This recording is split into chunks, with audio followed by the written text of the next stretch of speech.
Good morning. How are you all? It's Wednesday, the 20th of December. It is my birthday, actually, and it is the second show of the week, and we are wrapping this up at the end of the week for 2023, and we'll be coming back in 2024 at some point. So this is quite a good little week. It's the week before Christmas. I'm sure there's lots of different things going on for lots of different people right now. You know, we're all in these different spaces. You know, lots of people are going home for Christmas. There are some people who don't know what they're doing at Christmas. And there are some people that don't believe in Christmas, which is absolutely fine. And I totally understand why as well. So it seems really fitting that I bring my dear, beautiful friend, Rick Pursell, on to talk with me about different stuff, really. And this week, we're actually talking about generosity, which is one of these things that comes up a lot. You know, the whole idea of how we can nurture each other without losing ourselves. So let's bring Rick on now and let's see where this whole conversation takes us. Morning, Rick. Hello. Hey. I was going to say, I said morning, didn't I? But of course, it's like early evening for you. It's late afternoon for you in Indonesia. Late afternoon, but it was this morning, so it's still applicable.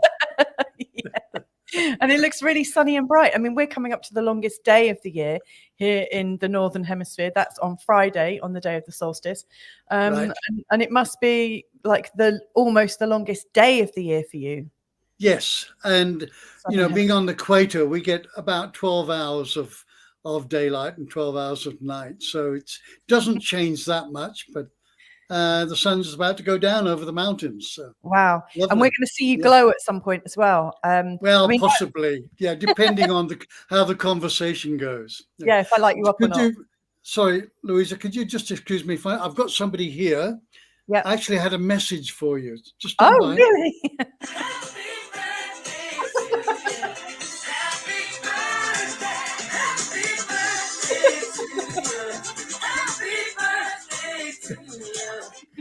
Thank you, Stevie. Thanks, mate. Really appreciate you coming. Wow, you went to so much trouble. You thought I'd forgotten, didn't you? I hadn't. I wasn't sure. That's why I mentioned it, so that if it came out, you know, and somebody else brought it up in the chat room, I thought, oh, I don't want to embarrass him. So it's funny because I went over the neighbour's house the other week, like a few days ago, and they know Carl's name, and I knew full well they couldn't remember my name, and so I went over with a bottle of wine. They were having a party, and they didn't, you know, I wasn't going to go, so I was sort of making my excuses, and so I went over and I said, hey, how are you? I shook their hand and said, Carl said to me earlier, you know what, Louisa, if you're not going, you really should go over and take them a bottle of wine. So here I am. You know, I think we can do that for each other, can't we? You know, we can indeed. We can. It's generosity, isn't it? Yeah, I guess it is. We're joined in the chat room by Owen Lloyd Martin, who's saying happy birthday to you, happy birthday to you, happy birthday, my sister, happy birthday to you, and hi, Owen. 2 birthdays ago, actually, Owen Lloyd Martin cooked for me because he's a chef and he does like private dining. And so Carl drove me off into the middle of nowhere and we had this beautiful feast that Owen had done. So it was really nice. And we've got Squire of the Shires joining us, saying a big hello. Good morning to you. Hello. How are you doing?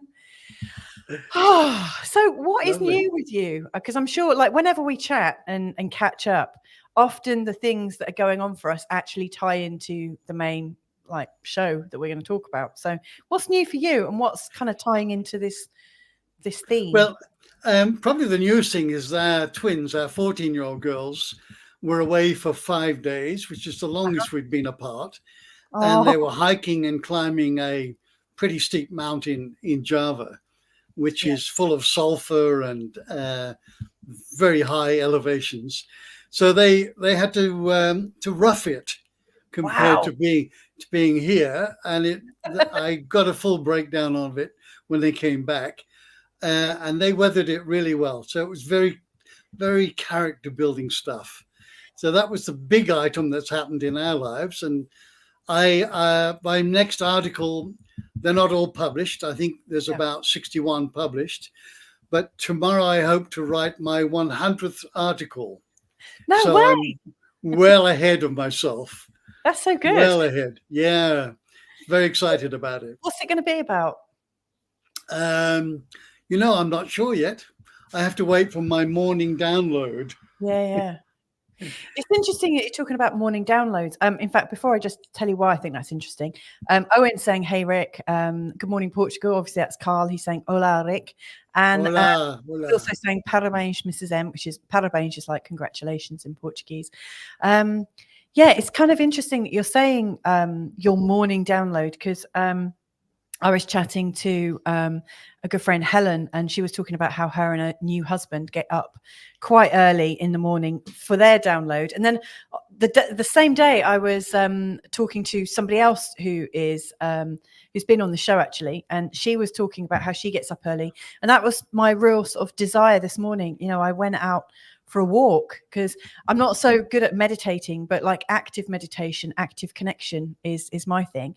And so I think it's going to be part of my new routine is get out for a walk and to sort of talk with nature or to feel it come in. And I had some really great ideas.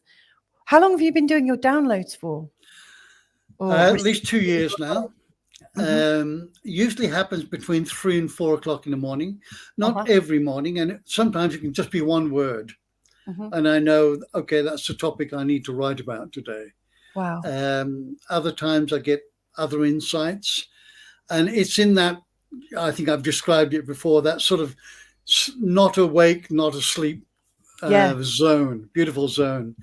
And ironically, I've spoken to a few people about it, and they are having very similar times of which this happens. Even though time zones are different, something between 3 and 4 o'clock is usually, there seems to be the consistent time when people have these downloads. So it's lovely. It just adds another dimension because it's coming from another dimension. Yeah, absolutely. I am one for waking up quite early, actually. Usually around about 4-ish, I sort of get a little urge to stir and have a little think. So I think I'm going to be a bit more disciplined. So so you've had the girls go away. That's a huge thing, a really amazing thing. And I guess you're sort of like practicing independence from each other as well, and experiencing like life through each other in different ways. I love that. Yeah. And not envious, but at 14, they've now climbed 3 mountains. And they're traveling and hiking. It took me to my mid-20s before I sort of ventured out into that mode. And here they are at 14 having really good in-life experiences where they're challenged and have to work in collaboration, cooperation, and teamwork. And, you know, building the camps, building the fire, looking after themselves, looking after each other. So it's a wonderful step forward for them. And I miss them like crazy because they weren't allowed to take their phones with them. Phones were at home. So there was no social media for 5 days, which was a bit of a challenge for them. Yeah. And we got an update from the team leader each day. So lovely. Very proud of them. Yeah, you should be. Like 5 days is a pretty sort of like defining length of time, isn't it? You know, for it is away from each other. That's amazing. And it does really sort of tie in with our theme of balanced generosity, nurturing others without losing you, because a lot of the ways that people tend to nurture each other is always in person, and you know, we're trying to like you know, there's that idea of being a helicopter parent, you know, where you're buzzing around all the time, kind of analyzing what's going on. We're coming out of that phase now. You know, I stopped breastfeeding earlier this month, and that felt really, really good finally. So I think we're coming into a similar phase, obviously, with younger children. So anyway, where do you want to start with this? How do you want to open this up and dive in like usual? Well, I think we need to sort of look at generosity. We've all experienced it, we've received it, and we've given it. But I think what needs to be discussed is, where's this coming from? Because it's very easy to come from the ego. The art of giving from the heart is that when I offer you something, let me use a pen here. I've got this pen, this Parker pen here for you for your birthday. Thank you. Right? You reach out and take it. Okay. Right? Got it? Yep. Good. The moment I let go of it, yep, my mission is complete. Mm-hmm. There's no expectations in any way. I've just given from the heart, out of love, and the moment I let go of it, it's yours. You can do whatever you like with it. You can throw it in the bin. You can throw it in the bin. You can clean the wax out of your ears. Yeah. You can write some exotic Rumi-like poetry. You can give it away. It's not mine. I have no ownership to it the moment I give it away. And this is quite something when we're giving. This is a time of giving at Christmas, to look at what is the motive behind giving. And it should be without any expectations. Now, the ego, right, when I now give you a present from the ego, here it is. There it is. Got it? Yep. Good. Great. Now I've got somewhere to stay in Portugal. Yeah. Yeah. Now she owes me. Right. And that's how the ego goes. Right? Isn't that what these shows are for? so that we can both go and stay at each other's place when we're like. Damn, I never thought you'd catch on to that. So the ego would look for an expectation. Yeah. And it's usually, there's a lot, feels like society has an obligation. Oh, well, he or she bought me a present, so now I feel obligated to buy them one. Yeah. Right. Or they invited us for dinner. We must now have them over for dinner. Right? Yeah. I think there is an energy exchange. I do believe in a fair and equitable energy exchange, but when it comes with an obligation, whether that's a self-created obligation or society's, then it's tainted the whole thing. So giving from the heart is the art of being generous in a very purest form, and not from the ego. So that's our starting point. Beautiful. Back to you. Well, first of all, I'm going to give that Parker pen to my good friend Owen, because he. What? Do you know how much that cost me? The downloads normally turn into poetry, and I think he'd like to write with them. Would you like a pen, Owen? We've also Squire's also wishing me happy birthday. Thank you very much. Yeah, it's an interesting one, because when you were saying, I could do anything I wanted with that pen, I realized that there are some gifts that sometimes we give our children, and they might have cost us quite a bit of money. And we might have bought them because they felt like the kids really, really wanted them. And we might expect them to look after it. And our idea of how they look after it, I realized there's a lot of expectation that we put on our kids. I mean, we don't really give our kids that much, but when we do give them stuff, we expect them to look after it. And actually kids don't necessarily think in the same way. They don't have the same sort of value systems, do they? That's right. So like, for instance, if I bought like Digby some new headphones, which like we use headphones a lot in this household. And then I saw him, like leave it on the floor or something. I'd be like, pick those things up, Yeah, it's interesting. So I realize we do sometimes get the kids things, and I have these expectations of how they're going to look after them rather than giving it to them freely. Yes. Which rolls us into, we need to teach them to respect their possessions. Yeah. It's now yours, right?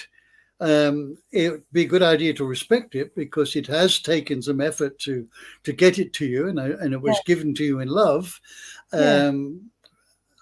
We're not about to replace it if you damage it through misuse or abuse or whatever. Yeah. So there's always a reason to give them, to value what they've been given. Yeah. At the same time, balancing out that they may not put the same value on it as we would. So it's a thin line there sometimes, isn't it? Yeah, it really is. So I realize I haven't always gifted with our children from a place of freedom. And sometimes, we might be gifting them things that we we've always wanted and we think they want. And again, that's not it's not free, is it? Nobody likes to receive something that isn't really for them. Well, that reminds me of a story I once heard, that a couple, his mother-in-law was a very amateur artist, and she gave him a lovely painting for his birthday. It was a very amateurish pot with a very amateurish flower and 2 leaves sticking out of it. And she went round the kitchen and said, "I'd love it here in the kitchen. Can you hang it up for me now?" Oh, wow. And he hated this picture, not because he had anything against his mother-in-law, but it just wasn't his kind of art. It wasn't something he wanted as decor in his kitchen or his home. Yeah. So they would put it away when she's gone. But now and again she would call, "I'm just around the corner, darling. I'm going to drop in." There would be a flurry in the garage. "Where's that bloody painting?" And I have to stick it up there. Yeah. That doesn't work in terms of generosity or acceptance or expectations. Yeah. And how do we receive that without being offensive? Yeah. You know? Yeah. So that is quite not an easy one. No, not an easy one. I actually find it quite difficult to receive presents because I don't actually tend to, like, if I want something, I'll just go and buy it. I'm quite practical. I don't like having lots of things I don't need or want, which sounds terribly ungrateful. But I'm quite keen to explore, because I realise with present giving, you know, we could go round and round in circles and probably have a laugh, and then realise that we've both given and received, like in those ways. I do remember I've given you some awful paintings that I've done as well, which I expect to see in your house when I get there. It's there. The Buddha is hanging in my house. I don't think it's awful. Oh, bless you. I see it every day without fail. But what about like nurturing each other without losing you? You know, this is something that I think really comes up and can bring up a lot of resentment in terms of how, you know, I guess we all have different expectations, don't we? And it's very easy to be, I know someone who calls herself Back Burner Betty, and I won't reveal too much about her because she's a dear friend, but she talks about herself as Back Burner Betty. You know, she's somebody who does a lot of things for other people, and then every now and again starts to feel a little bit left out or lost, because she's so great at helping other people, and nobody seems to think about helping her.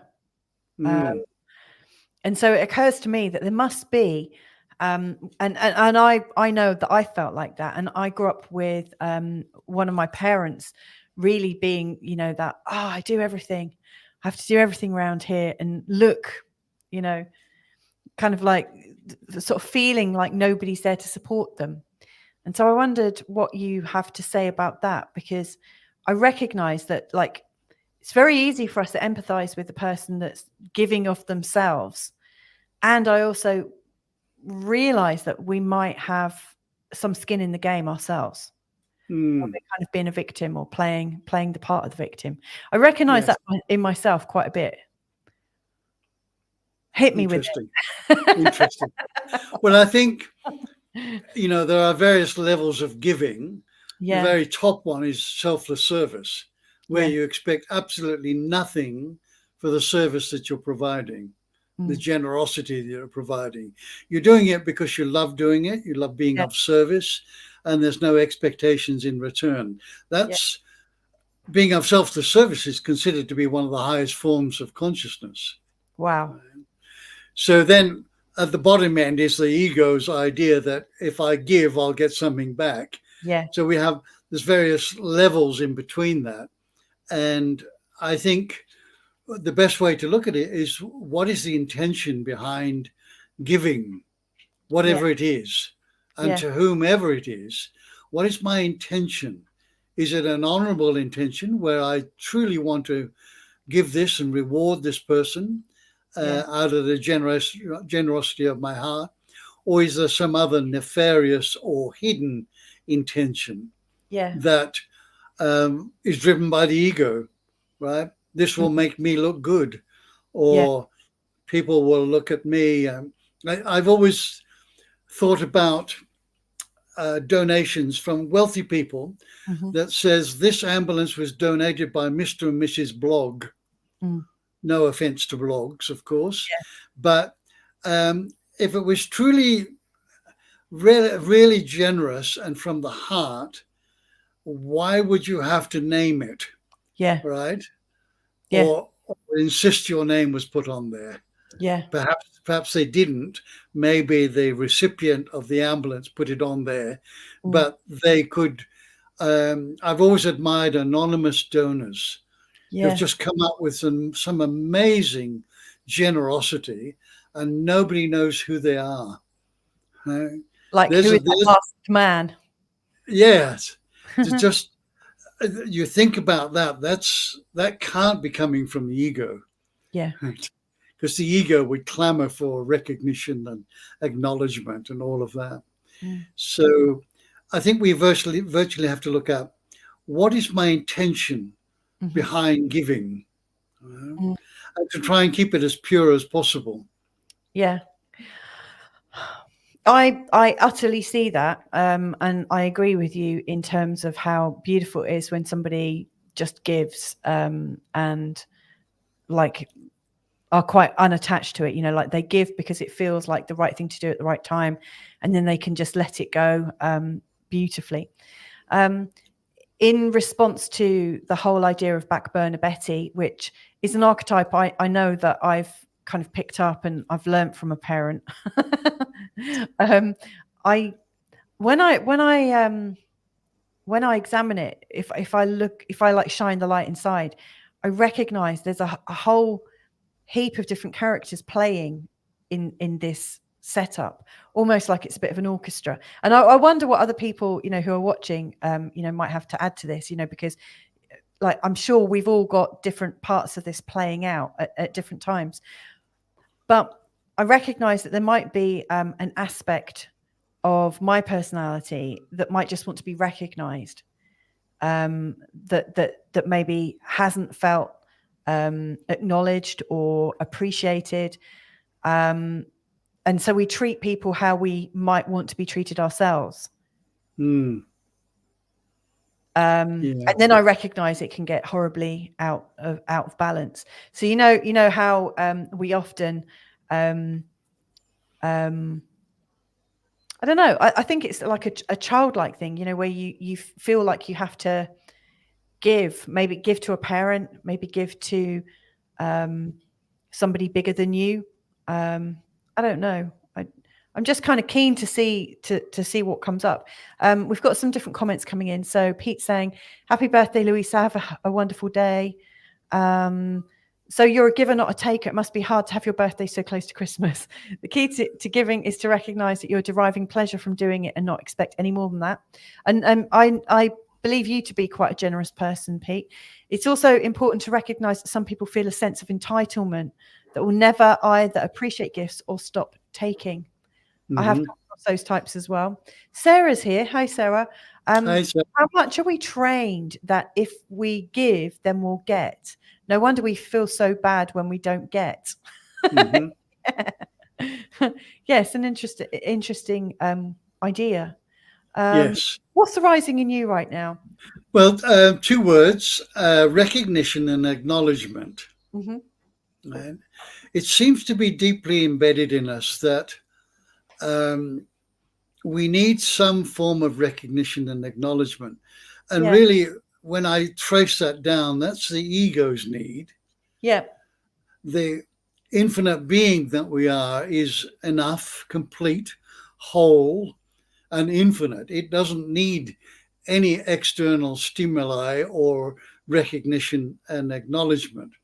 And I struggled with this for a long time, being an outsider, being a black sheep, and being unacknowledged and unrecognized. But I've got to a very comfortable place now where when I give away most of my stuff, right? And when I send my weekly article out, which is of no charge, when I hit the enter button, it's got nothing to do with me, how many people read it, how many people open it, how many people click through. That's none of my business. I've done my job as the messenger to get it out there. And I don't need any feedback. I don't need any acknowledgement on it. I know how I felt about creating it, writing it, putting it together and sending it out. That's enough for me. But the troublesome ego will now and again just think it would just be nice to get some acknowledgement around here now and again. So hang on. I certainly haven't.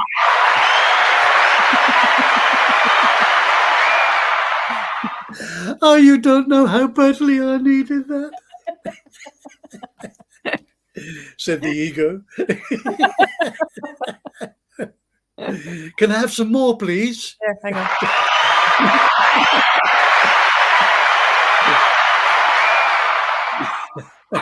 Damn, now I have to play Happy Birthday again for you to No, balance it out. it's fine. I love what you're saying, like the infinite being that we like. I guess when we know that we are the infinite being, we are in that place of wholeness and completeness. So we feel like, I guess there is no searching, there's no questing. So is one of the problems that we've just forgotten, or many of us have forgotten, that we are an infinite being? Yes, I think when we're truly embodied in that, and we have this concept of integration, and we're a living, walking example of it, of the 6 heart virtues of love, of generosity, of kindness, sharing. When we've embodied those, then we wouldn't need anything. But when at this stage of our conscious evolution, we're borderline on superhuman if we're like that. And I'm certainly haven't got to that stage yet. And I feel like I'm a long way from it. Well, what I like about you is that you've created a space for it to happen. Like just by saying yet, you're creating that sense that it could happen. Yes. It's important. So, so Sarah, she's already said, how much are we trained that if we don't give, we'll get? She's then said it becomes a paid job. And that's where the joy gets squashed. You know, when we start working for it, you know. I mean, I really like what you're saying, that you press enter and then all of a sudden it goes, it's gifted. You don't have to think about it anymore. But for a lot of people, when they let things go, they're not really letting it go fully. They're still interested in what's happening. How is it being received? Yes. And of course, it's very easy to say that because I don't I get very little income from my writing because I've chosen to give it away. So I'm not dependent on that income, and we're not wealthy, but I'm not dependent on the income so that it becomes a paid job. This is just pure passion. If we have to do something that we're passionate about and then we need to monetize it, then that's a very different thing from just giving it away. Because there is an energy exchange of money to come through, which will pay the bills and the rent and put petrol in the car. So there's 2 different, very, very vastly different scenarios there. I'm just fortunate that we have a business here that keeps us comfortable, and it allows me to freely give away my stuff. I don't get caught up in the paid style of things. And I appreciate that about you, actually, because you know this channel has always been free. It's not something that I make money from or we make money from. It's just what we and I think I've struggled with it a little bit because at times I thought, oh, wouldn't it be great to make a business out of this? But I realized it's not my business. It's I don't know. I just love hanging out with cool people, having a chat Yeah. and sharing it. And if it's Yes. helpful to people, it is. And if it's not helpful to people, they won't find us anyway. And it just feels that's one area where I feel like we're really giving. And it feels nice. You know, I'm not worried how many people do or don't see it. Yes. And you Yeah. do this admirably. Well, It's very clear, I think, to all of us that you do this spontaneously, and we don't know which direction it's going to go, and you keep it rolling. You're consistent. So yeah, it's lovely. Yeah, well, I mean, it's been what you and I have been working on together for quite a long time, isn't it? On and off, you know, Indeed. we've been chatting together. So we've defined then in this kind of sort of very loose conversation, we've defined that there are different motives and intentions behind what we're giving. We've identified that there is the idea of selfless service. I guess where somebody's feeling so complete and whole in themselves that, you know, they're not expecting something to come back. And if it does, it's nice, but they're not looking for it at all. It's absolutely not any of your business. And we've already defined that there are also people and strategies going on in different people's heads and hearts that says, if I give, I'll get something back. And I can see where I've been caught in that. And I recognize, because I work with quite a few people who I guess are empathic people, you know, who are mostly the givers and rarely the takers. And so I guess we've all attracted each other quite beautifully. And I think there's a lot of kind of mixed messages within that. I do think many of us do give because we enjoy giving and because we care about the people. And I also think we're also giving because it's what we would like to receive ourselves. And we don't express it because we're too ashamed to say, really love this. And when our partners and our friends say, what would you really like? And we say, oh, nothing. Don't need anything. Behind the scenes, we're like, that fucking bastard.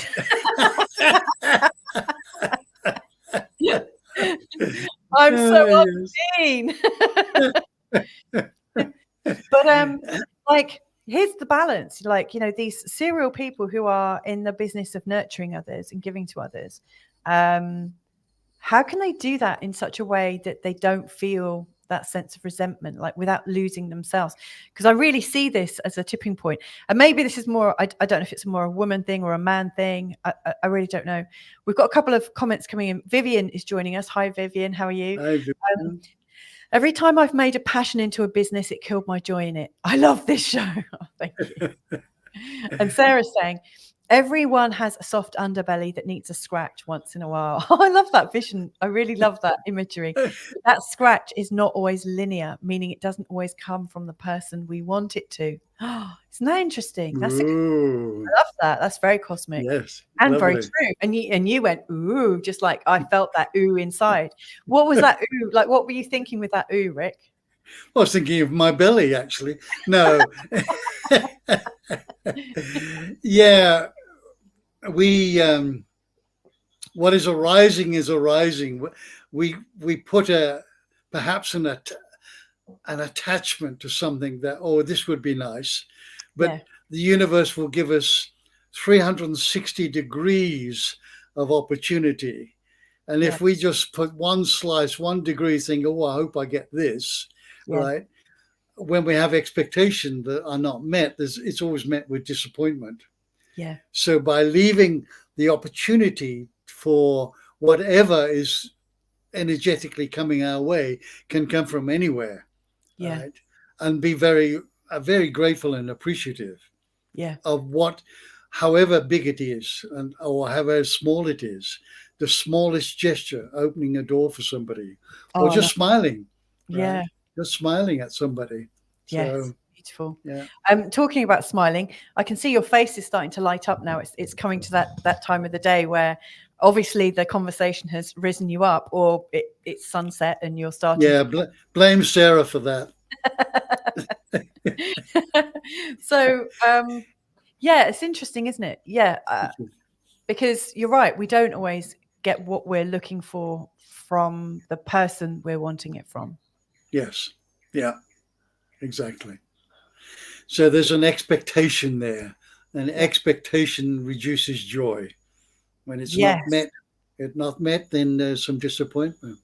Yeah. The other thing that's rolling in now is these public holidays, Christmas, Easter, birthdays, wedding anniversaries, all of those things have now been monetized and commercialized and materialized. And it's lost a lot of its original primary ideas. And it just becomes an obsession. And people spend money on stuff they don't need, or get stuff they don't need or want. Yeah. And instead, the greatest gift that we could ever give to anybody is love. It's the highest force in the universe. So if we could spread more love around, right, we wouldn't need to fill that void with stuff, which is costing money and generating, energy and consumerism and transport, all of these industries that go around Christmas presents and birthday presents and all of those things. Not that I'm not saying they're a bad thing. It's just it's got so much out of hand, right? That if I have a birthday party here, which I rarely do these days, I would say, please don't give me any gifts. If you want to gift something, we'll send it to our local charity. Yeah. Right? And I love that idea. Don't give a gift, but is there a charity that you support that we could give to? Right? Are you still supporting the school?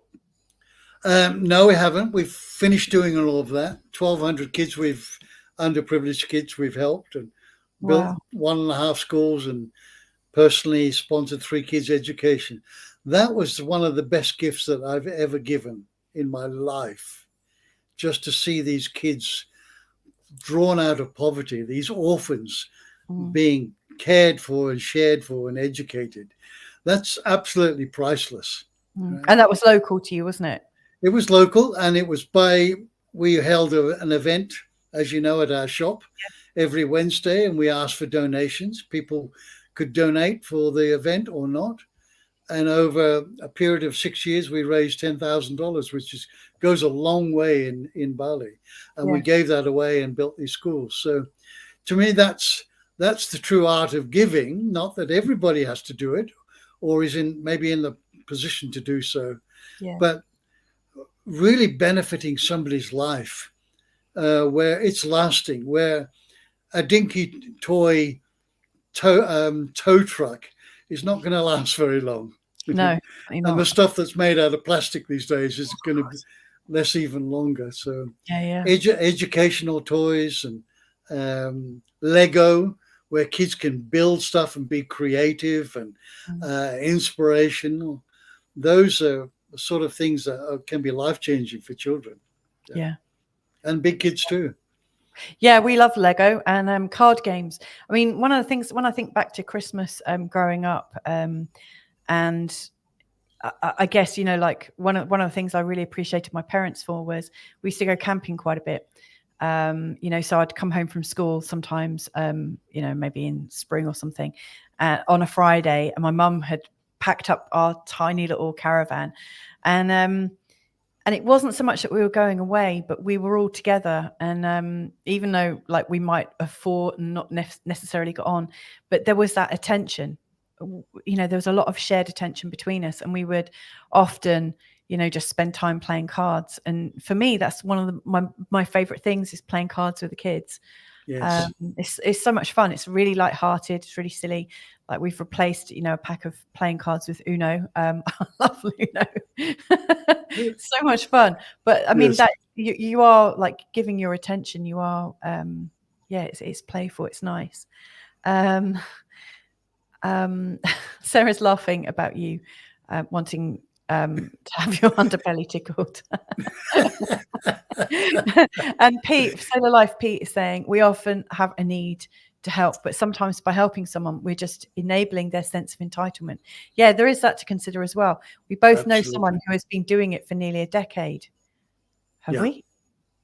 I'm sure. Yeah. I'm sure.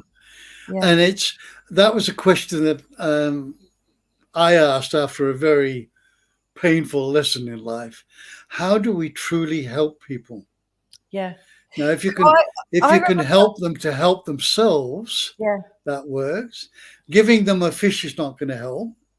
Yeah. Teaching them to fish, right? It's helpful. I take it one step further. Teach them how to make a fishing rod. Yeah. Right. So empowering, how can we empower people? The gift of empowerment. That truly is a gift from the heart. Yes. I like your comment. I also recognize there's something in Pete's that is we often have a need to help, but sometimes we're helping someone, we're just enabling their sense of entitlement. I also think sometimes we can be disabling somebody as well. Yes. Because I remember when I first met you in Bali, you said something to me that you help those who can help themselves. And I remember, I can't remember what your real phrase was for it, but you had a really succinct phrase as to make the able more able. Yes, that's it. Make the able more able.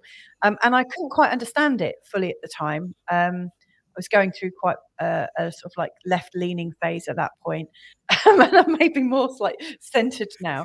But actually, I do think actually making the able more able is also very, very kind of supportive. I realize that you can try to help people that actually don't really want to be helped. Yes. And also you can participate to help people who might not appreciate it or might not, they might use it, but not really effectively. And of course, then that raises the issue, well, do they have to use it effectively? Like if you're giving, you're just giving, aren't you? Yes. But I do also recognize it's much better to help somebody who actually wants to be helped and who has the capacity to then maybe pass it on, so where you're helping, it could actually create a lot more of an updraft and uplift. But then we're getting into those realms of judging, like who are we going to help? Yes. We're going around and around in circles.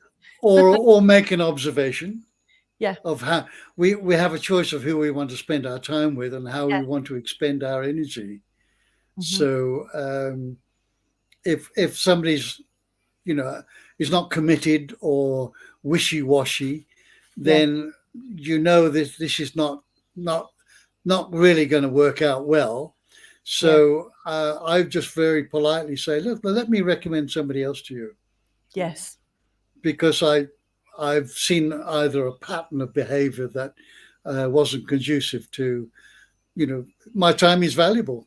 And I want it spent the best way I can get the best results. So. Okay, so what I'm getting now as the distinction in this show is when we gift somebody, it's far better to gift them and not have any expectations as to what they do with it. However, if you're not gifting somebody, but you're thinking, I've got this time and I would like to, I don't know, do some coaching for somebody. Who would I most like to gift this to? So, there's the idea that you can be selfless, like selfless service, but there's also the idea here that we could be donating our time or giving our time. And then we're using discernment and we get the element of choice, like who are we going to invest in and who not? That makes complete sense to me. Yes. And that's what you're talking about there is mentoring.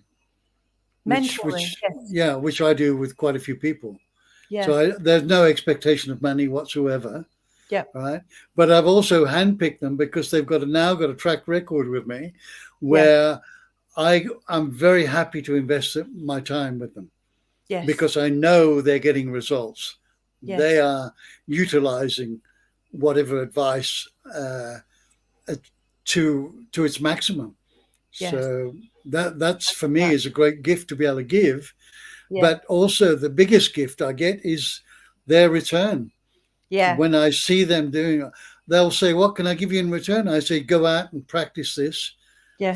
And then when you've mastered it, give it away to somebody else. Pay it forward. Well, beautiful. Really, could really be beautiful. no better gift than that. Yeah, that is amazing. What other things have we not really fully captured yet that you think should be part of this conversation?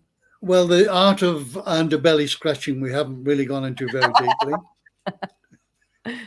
Actually, I've just realised in looking at this title, like balanced generosity, nurturing others without losing you. I guess if you are making that distinction, you know, that you are wanting to mentor people, and so you're handpicking people that are going to use that opportunity with respect and use it to enable themselves and maybe do something more. Like, you're not losing yourself in that process, are you? I think it's impossible to lose yourself. Okay. Who, for a start, who is yourself? Yeah, that's also a very good question. Yeah. I mean, it might have come up like I often sort of like joke around and like write lots of different titles and try and get the right one. And like recently, I've decided to give up some of the work that I'm doing. So I'm taking 6 weeks off to review, you know, where I've gone. And I realize that I've been making mistakes in this conversation right now.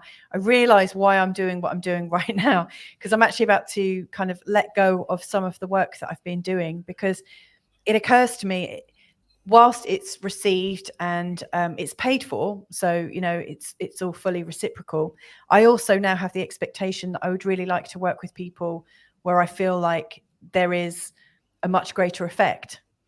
Yes. You know, so I want to choose who I want to be working with more. I want that sort of enjoyment of it. Yes.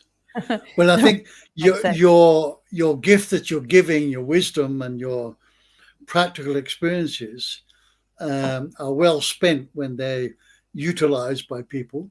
Yeah. And I'm not necessarily incorporating a level of consciousness, but it comes back to making the able more able. If you make able people more able, then it's a shotgun approach which spreads out further and quicker rather than a single shot. Mm-hmm. Not a very good analogy, but go on. Yeah, we get a broader range of activity, which is speeding up the awakening of the human family. Yeah. Or we can focus on getting somebody that's completely down and out and physically, mentally, emotionally. We can rehabilitate them, but at the same time spent with able people that are really, you know, on their path already and just need a help. That's going to have a bigger ripple effect in society. Yeah. And then there are people that will focus on those single ones, and they're probably much better, well equipped to be able to do it than I would be. So, right. No, that's interesting. We've got some comments coming in. So Sarah's saying, giving a little gift item from the heart is not a bad thing to do either. I'm not particularly fond of this idea of people telling you what your gift should be. Just saying. Yeah. Here. Great job this year relaunching the Bare Bottom broadcast. Sarah's saying it kind of takes the joy out of giving it, but that might be my ego. So yeah, I see where you're coming from there, Sarah. You know, where someone might say, okay, I would like this for my birthday, or I'd like this for Christmas, or this is what I want right now. And it's like, oh, don't want to give it now. So, okay. So one thing that I'm picking up on then is the whole idea of losing you. So when I was writing that title, I think in my head, I was thinking over this last few years, the balance of the work I've been doing has actually got much more. I've spent more of my time with the people who it might not be making the most impact with, and less of the time on the people that are like the high flyers where my work could really have impact. And yes. I found myself getting more and more exhausted. I found that I've got heavier, like I've really expanded my waistline. I've got really quite hefty. And I was thinking something's not quite right here. And I feel like I've been losing myself. Now, of course, that's something I'm doing to me. And I think that's probably where that title came from. But I loved what you said. You know, we don't lose ourselves. Like, hello, we're here. But what are your comments about the whole idea of losing ourselves and also reclaiming ourselves? Well, it's very, if the ego will take over, it's a louder voice of fear than it is of love. So the ego will consider that I'm giving all this up and I'm getting nothing back, and it will complain and judge and criticize. And then, of course, we are depleting ourselves of our infinite power, of our heart-centeredness. So no wonder we feel burnt out, all right, and feel like we're in a trap with the mouse running around it and not getting anywhere. So then it's a good idea to look at, how can I get the biggest bang for my buck? How can I make the biggest impression, or not impression, but difference in people's lives, and which people will be able to carry that forward? So, and what work do I bring? A funnel down. We have all these different modalities to be able to offer. Funnel it down is which one gives me the most joy, and I'm the most proficient at, and most passionate about, and focus on giving that one away, or sharing that as a gift. And monetizing it if we need to. There's nothing wrong with money. No, absolutely not. Because if we're not able to look after ourselves, we're not able to share our gift very easily, are we? Exactly. And if you look at the dynamics, we're in the middle of these.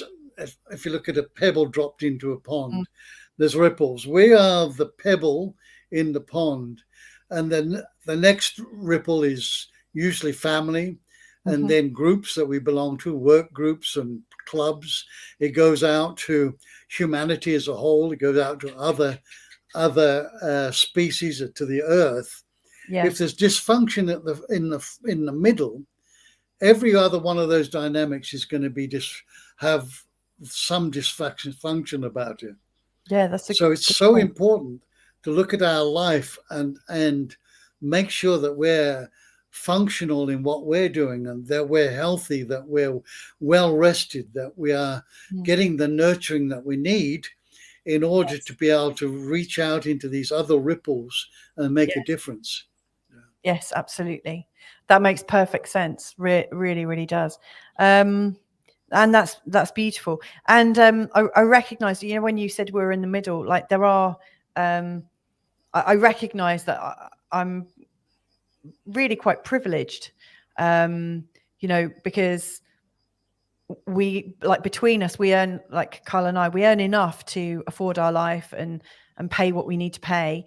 And we're not like really struggling right now. I mean, I recognize we could do much better, but we've got the space to be able to do our work and then do the extra things that we love to do, which are our passion projects. And they come naturally and easily, and we've got the time to do that. Whereas in the past, we've not been able to do that. We recognize that there are people out there that have got so much more money and opportunity. But I really recognize that where we are right now, we're very privileged to be able to offer that and not really compromise ourselves, which is quite difficult. Sarah's saying we are the pebble. Yeah, we really are the pebble.